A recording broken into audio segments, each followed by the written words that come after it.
Dave Noonan, everyone's seen those terrible pictures out of Melbourne today. Just firstly, what is going on, do you think, with your members in Melbourne? There were very few of our members involved in what went on there today. What you've seen is a group of people from all sorts of places, but there has been a very clear attempt by anti-vax groups and indeed some extreme right neo-Nazi groups to get massive demonstrations on the streets of Melbourne. I think it's very important not to just frame this as an issue of CFMEU members or tradies, or this is a bigger assault. I heard you say earlier today that yesterday at the protest at the CFMEU, you thought about 40% were union members. Can you give people some insight as to why construction workers in Melbourne are so angry? Well, I think you shouldn't assume that it was construction workers or our members perpetrating all the violence there, but there certainly were tradies and construction workers there.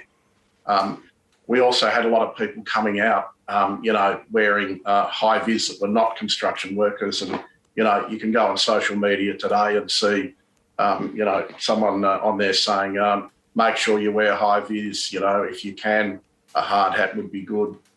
Sort of just going out to disaffected people generally. Why are they ripe for these people infiltrating? Like, what are they upset about? Well, I know they're infiltrated. I think some of them were manipulated into coming down there. So there's been a very big social media approach saying, get down there. There are people who have, deep reservations about vaccination.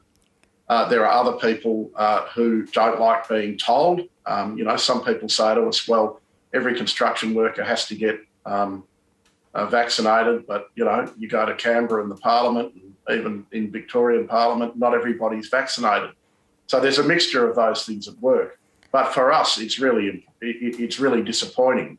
The Victorian State Government is saying that it's shut the construction industry down for 2 weeks because of non-COVID compliance on about half the building sites. Is the construction sector doing enough, and is the state government dealing with the industry in the right way? I think there's a few problems. First of all, clearly there have been some sites that haven't done it properly. I mean, I think nearly 200 of the 400 and something cases out of construction originated from one site, a site in Box Hill. And certainly through the first iteration of COVID and the first lot of lockdowns, the construction sites remained overwhelmingly safe, and we had very low levels of contamination or of infection. And when we did, we were able to deal with them quickly. We don't think that the fact that one job contributed so many should be definitive of closing the industry down. But clearly there is some fatigue of people wearing masks. There's some carelessness.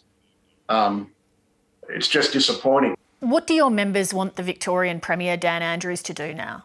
I think they would like there to be a discussion with the construction industry about a reopening as soon as possible, but a reopening that's done on terms where we have safe sites, where there are proper methods to prevent spread of COVID, and that there's an understanding too of some of the peculiarities of the construction industry which weren't necessarily understood. And some of the calls that were made last week were made with little consultation and without a proper understanding of the way that the industry actually operates in a practical way.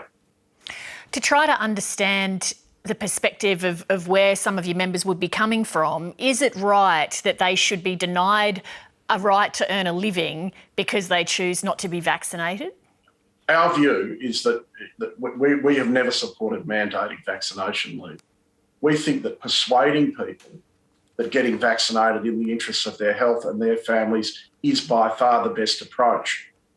I think the announcement last week that there had to be mandatory vaccination within such a short period of time has created a fertile environment for extremists to stir up, concern and fear. And that's been done, and there has been a widespread and sophisticated social media campaign.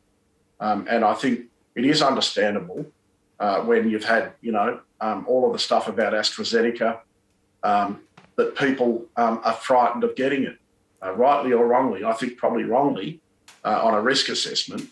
But, do people have the opportunity to have that explained to them? And I also would say there's been a real lack of a very persuasive and thorough campaign about education on vaccination. Dave Noonan, thanks very much. Thanks for the opportunity to come on, Lee. Hi, I'm Lee Sales. Thanks for watching this story. If you'd like to watch more of 7:30's stories, they are on the left of your screen. And tap on the button below to subscribe and get the latest from ABC News.